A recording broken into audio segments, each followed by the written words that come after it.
Allah Subhanahu wa Ta'ala berfirman, yang artinya, tidak dapat memuat zatku, bumi dan langitku, kecuali hati hambaku yang mukmin, lunak dan tenang.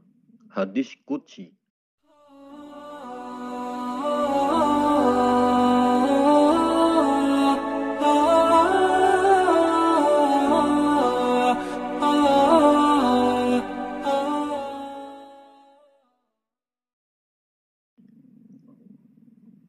Assalamualaikum warahmatullahi wabarakatuh.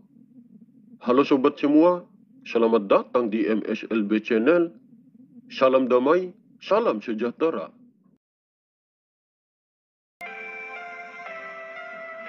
Dari dulu hingga sampai saat sekarang ini, sosok manusia yang mendapat gelar sebagai Imam Mahdi ataupun Al-Mahdi masih menjadi misteri bagi banyak orang.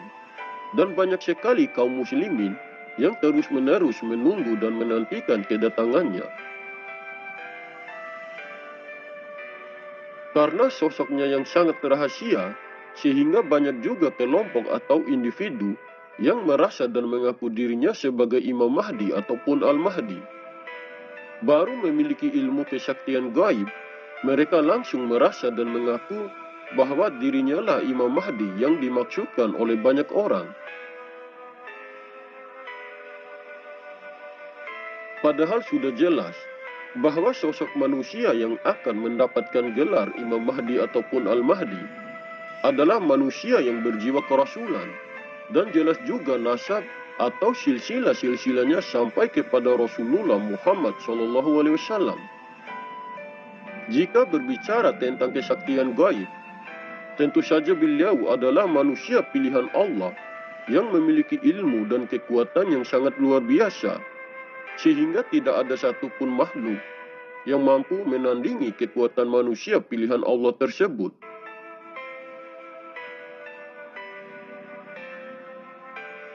Banyak yang mengaku dirinya sebagai Imam Mahdi ataupun Al-Mahdi karena mereka merasa bahwa dirinya sudah memiliki ilmu kesaktian yang begitu tinggi. Jika hanya memiliki ilmu kesaktian saja, tanpa mewarisi arwahul muqaddasah Rasulullah Muhammad SAW, ataupun tanpa mewarisi roh kerasulan di dalam dirinya, dan tidak jelas juga nasab atau silsilah-silsilahnya sampai kepada Rasulullah Muhammad SAW, tentu saja mereka bukanlah manusia pilihan Allah yang akan menjadi sebagai tangan dan kaki Allah di muka bumi ini. Sang Khalifah ataupun Imam Mahdi adalah manusia yang muncul dari agama Islam tulen. Karena seorang manusia yang akan menjadi Imam Mahdi adalah seseorang yang datang dari keturunan Rasulullah. Yang dimaksudkan keturunan dari Rasulullah bukan berarti harus dipilih oleh manusia berdasarkan karena mereka dari juriya Nabi. Akan tetapi secara hakikatnya, bagi siapa saja yang mampu memasuki baitulnya Allah Subhanahu wa Ta'ala. Sampai ada yang mengatakan bahwa sosok Imam Mahdi adalah manusia yang tidak tahu apa-apa dan hidupnya lontang-lantung.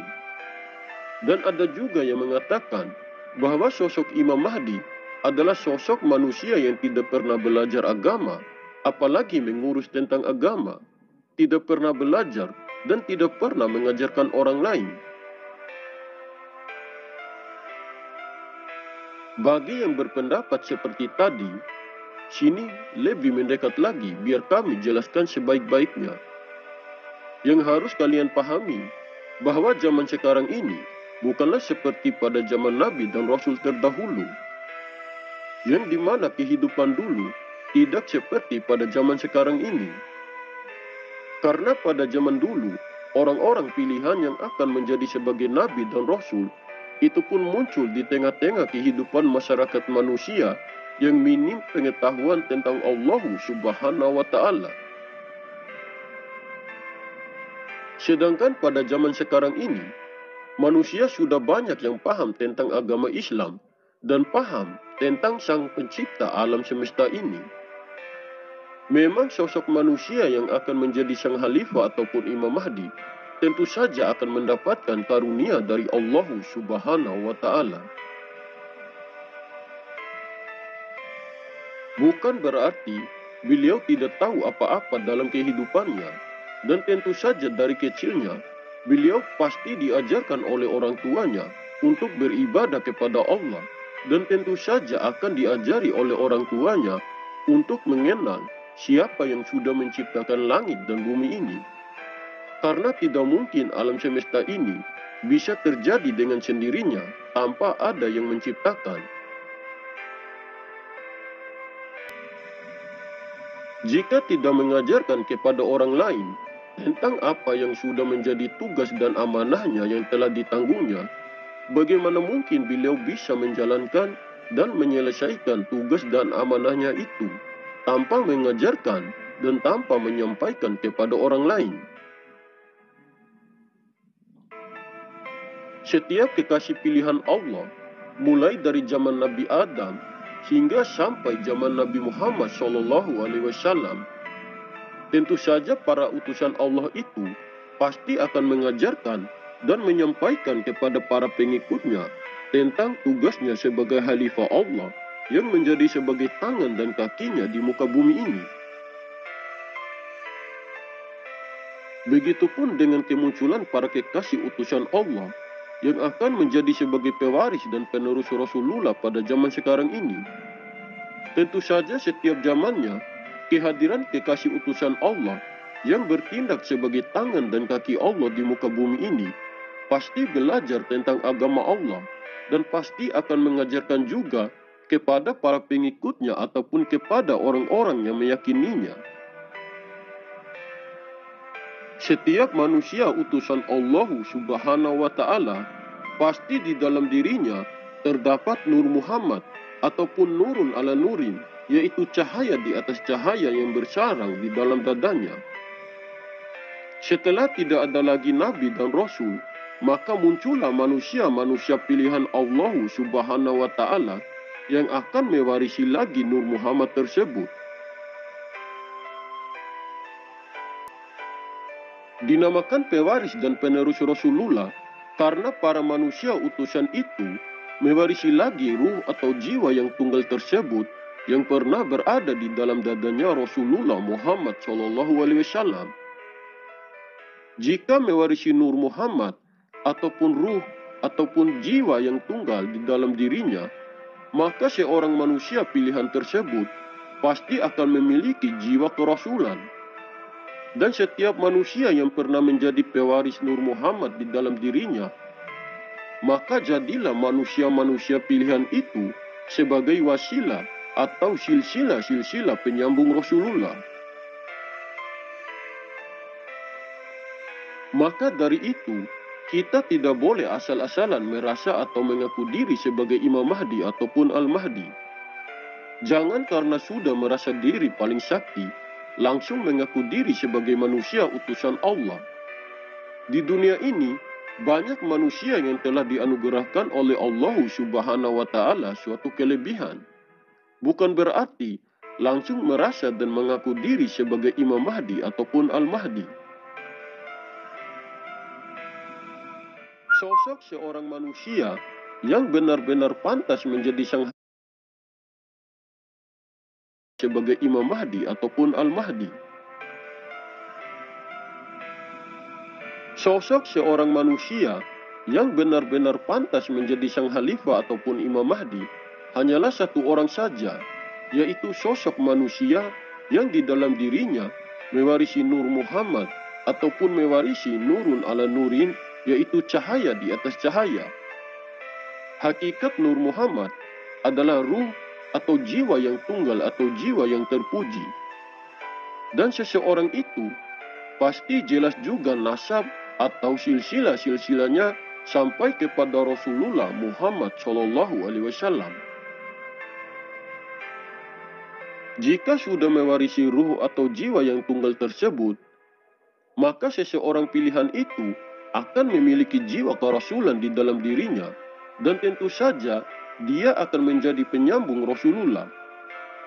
Jika Nur Muhammad sudah bersarang di dalam dadanya, tentu saja dia akan menjadi kekasih pilihan Allah yang akan bertindak sebagai tangan dan kakinya di muka bumi ini dan bertugas untuk menjadi sebagai pemimpin semua makhluk yang ada di langit maupun yang ada di bumi ini. Dan kami seringkali mengatakan bahwa sang Khalifah ataupun Imam Mahdi yang asli tidak akan pernah mengaku dirinya sebagai Imam Mahdi kepada semua orang. Sosok sang Khalifah ataupun Imam Mahdi adalah sosok yang sangat rahasia, karena pada diri kekasihnya itu terdapat penjohiran Allah yang sesungguhnya. Jadi yang bisa mengetahui dan berjumpa dengan kekasihnya itu hanyalah orang-orang pilihan Allah, yaitu orang-orang yang sudah diridhoi dan yang sudah dikehendaki oleh Allah Subhanahu wa Ta'ala. Sang Khalifah ataupun Imam Mahdi yang asli tidak akan tersiar kepada semua orang yang ada di muka bumi ini. Walaupun yang asli muncul dan mengaku dirinya sebagai Imam Mahdi, belum tentu semua orang bisa menerimanya dan bisa mempercayainya. Jika beliau muncul, jangankan orang-orang kafir, bahkan sebagian dari orang Islam yang tidak mempercayainya bisa jadi akan berusaha juga untuk menyerangnya. Allah Subhanahu wa Ta'ala menyembunyikan keberadaannya selain untuk menghindari perselisihan antara kelompok yang satu dengan kelompok yang lainnya, agar orang-orang terhindar dari perbuatan syirik. Apalagi orang-orang yang hidup pada zaman sekarang ini, jangankan melihat kesaktian ataupun kekuatan seorang Imam Mahdi, baru melihat kesaktian ataupun kelebihan orang biasa, sudah dipuji dan dipuja seperti dewa. Saya seringkali mengatakan kepada sobat semua, kalian boleh percaya atau tidak dengan informasi yang saya sampaikan ini. Terserah kalian saja. Yang penting saya sudah berusaha berbagi informasi ini. Kalian ambil saja poin positifnya dan kembalikan saja pada keyakinan kita masing-masing. Oke sobat, mungkin ini saja yang bisa saya sampaikan. Lebih dan kurangnya saya mohon maaf. Semoga informasi ini bermanfaat. Terima kasih. Wallahu a'lam bishawab. Wassalamualaikum warahmatullahi wabarakatuh. Salam MSLB Channel.